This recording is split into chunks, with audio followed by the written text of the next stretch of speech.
I thought you might like to know how we get our antique goods, because you get them from anywhere in the world, wherever you find it. You just have to buy it there and then. This is one piece that has just arrived, and I thought I'll open it up. It came in this box. Try and get it out. Okay, tear it as well.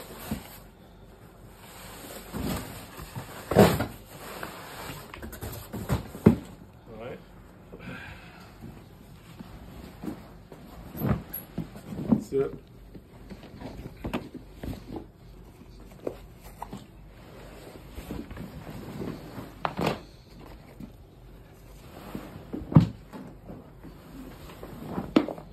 just have a closer look at it. You see elements of Islamic design here. You see it on some tiles and things. And these cartouches of flowers are really beautiful.